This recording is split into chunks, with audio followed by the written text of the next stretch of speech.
एक मिनट, शैतान तुम्हें बोलेगा कि इस वीडियो को स्किप कर दो, लेकिन तुमने शैतान की बात नहीं मानी। इस वीडियो को एंड तक देखना है, क्योंकि ये वीडियो देखने के बाद ना तुम्हारा ईमान बहुत ज्यादा मजबूत होने वाला है और शैतान नहीं चाहता कि किसी भी मोमेंट का ईमान मजबूत हो, इसीलिए वो स्किप करने के ऊपर उकसाएगा तुम्हें। और इस वीडियो को ना सिर्फ तुमने खुद देखना है बल्कि शेयर भी करना है, क्योंकि जितना तुम शेयर करोगे ना, जितने लोगों का ईमान मजबूत होगा ना, उसका अजर तुम्हें भी मिलेगा।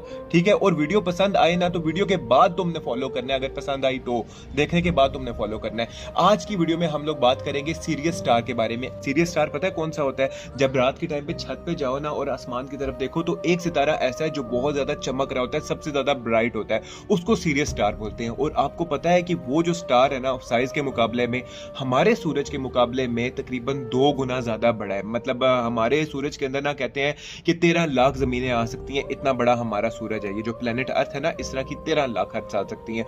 और अगर देखा जाए तो आसमान में रात के टाइम पे जो चमकता हुआ एक सितारा हमें नजर आ रहा होता है, एक जर्रा छोटा सा हमें नजर आ रहा होता है, उस जर्रे के अंदर हमारी जमीन के मुकाबले में, प्लेनेट अर्थ के मुकाबले में 26 लाख जमीनें आ सकती हैं। वो इतना ज्यादा बड़ा है स्टार, जो एक जरा हमें नजर आ रहा होता है। और मजे की बात आप लोगों को बताऊं, ये जो हमारा प्लेनेट अर्थ है ना, जिसके ऊपर 8 या 9 अरब इंसान जिंदा है इस टाइम के ऊपर, प्लेनेट अर्थ के अंदर भी जो सिर्फ 1/4 हिस्सा है ना, वो लैंड एरिया है। उसके अंदर 8 से 9 अरब इंसान इस टाइम के ऊपर जिंदा है, और वो भी पूरा हैबिटेबल नहीं है। उसके अंदर भी रेगिस्तान भी है, सर्दी वाले एरियाज भी हैं, लैंड एरिया में भी टोटल पॉपुलेशन वहां पे नहीं रह सकती। आप लोग हिसाब लगाओ, हम इस प्लेनेट अर्थ के कितने छोटे से हिस्से में रहते हैं और 8 से 9 अरब इंसान जिंदा रहते हैं। और ये जो हमारा रात के टाइम पे हमें स्टार्स आसमान नजर आते हैं, इसमें से एक जो जर्रा है वो हमारे प्लेनेट अर्थ के मुकाबले में कितना बड़ा है। लहू माफिस समावाती व माफिल अर्थ, जमीन और आसमान में जो कुछ है वो अल्लाह का है।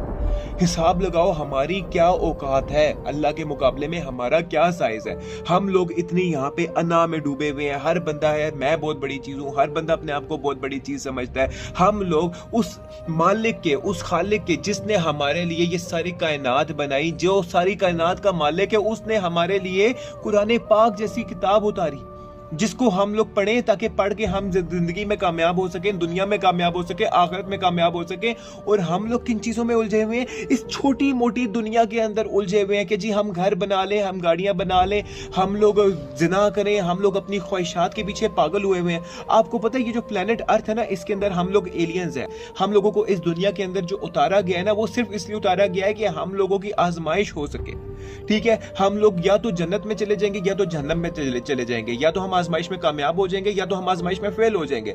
और आप लोगों को बताऊं कि हम लोग इस नमाज के अंदर जो सूरह फातिहा पढ़ते हैं, मालिक यौमिद्दीन, कि क़यामत के दिन का मालिक, क़यामत के दिन का जो मंजर है ना, वो बहुत ही होलनाक मंजर है। और हम लोगों के लिए कुरान पाक को उतारा गया है कि हम उस खालिक की तरफ से, जिसने ये सारी कायनात बनाई, जिसने ये सूरज बनाए, ये सितारे बनाए, ये जो गैलेक्सीज बनाई, उसने हमारे लिए कुरान पाक उतारा है ताकि हम लोगों के लिए आसानी हो सके। और हम लोग क्या कर रहे हैं?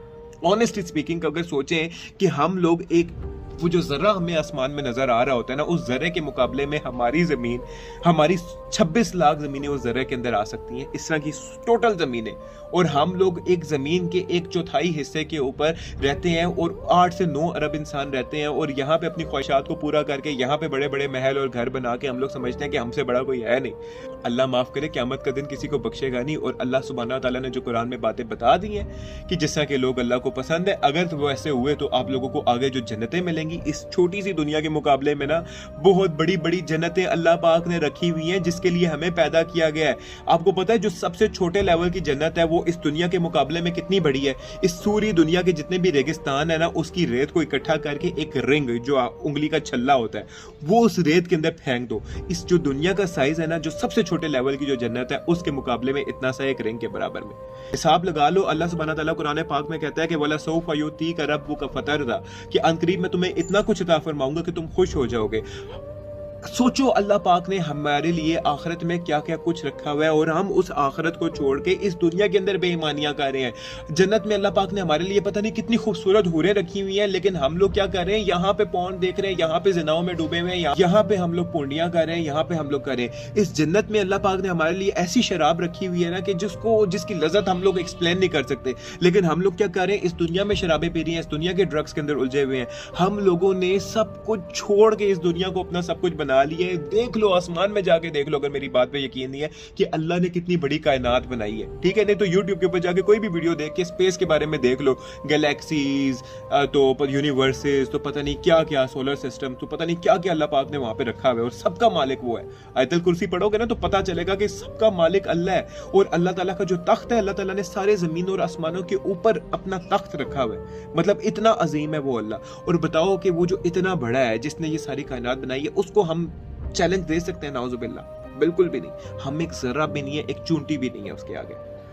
समझ आ रही है मेरी बात? आई होप कि मैं जो बात आप लोगों को समझाना चाह रहा हूँ, आपको वो बात समझ आ रही हो। और अगर हम लोग हकीकत को देखें, हम लोगों की औकात एक एटम जितनी भी नहीं है, एक बैक्टीरिया जितने भी नहीं है हम लोगों का साइज। और हम अल्लाह की रहमत ये जो हम गुनाह वगैरह कर रहे हैं, तो उसके बावजूद भी हमें वो पकड़ नहीं करता। उसने क़यामत का दिन रखा हुआ है, वो बार बार चाहता है मेरा बंदा गुनाहों से तौबा करे, मेरे पास आए। अल्लाह पाक फरमाता है कि तुमने जितने गुनाह किए हैं ना, उन सारों की माफी मांगो। सूरह फुरकान आयत नंबर 70 में अल्लाह पाक फरमाता है कि जितने मर्जी गुनाह किए हो ना, वो तुम सच्चे दिल से तौबा करो, मैं ना सिर्फ तुम्हारे गुनाह माफ करूंगा, बल्कि उन गुनाहों को भी नेकियां में रख दूंगा। तो आज से इरादा करो, ये गुनाहों वाली जिंदगी को छोड़ो और अल्लाह की तरफ आओ, अल्लाह की तरफ बढ़ो। वो खालिक है, मालिक है, उसने हमारे लिए आखिरत में बड़ा कुछ रखा हुआ है। गुमराह ना हो इस दुनिया की रंगीनियों में गुम होके। अल्लाह पाक ने कुरान पाक में क्या फरमाया है कि दुनिया की जिंदगी तो सिर्फ और सिर्फ खेल और तमाशा है। अल्लाह अकबर। वीडियो यहाँ तक देखी है ना, तो इस वीडियो को ज्यादा ज्यादा शेयर भी करना, और चैनल को फॉलो नहीं किया ना तो फॉलो भी करना, और कमेंट सेक्शन में अपनी राय देना ना भूलिएगा। जज़ाकल्लाह। बेशक आसमानों और जमीन की पैदाइश और रात और दिन के बदल बदल कर आने जाने में अक्ल वालों के लिए निशानियां हैं, जो खड़े और बैठे और लेटे हर हाल में अल्लाह को याद करते और आसमान और जमीन की पैदाइश में गौर करते और कहते हैं कि ऐ परवरदिगार, तूने इस कायनात को बेफायदा नहीं पैदा किया, तू पाक है, तू क़यामत के दिन हमें दोज़ख के अजाब से बचाइयो। ऐ परवरदिगार, जिसको तूने दोज़ख में डाला उसे रुस्वा किया, और जालिमों का कोई मददगार नहीं होगा। ऐ परवरदिगार, हमने एक पुकारने वाले को सुना कि ईमान के लिए पुकार रहा था कि अपने परवरदिगार पर ईमान लाओ, तो हम ईमान ले आए। सो ऐ परवरदिगार, हमारे गुनाह मुआफ फरमा और हमारी बुराइयों को हमसे दूर कर दे, और हमको दुनिया से नेक बंदों के साथ उठाइयो।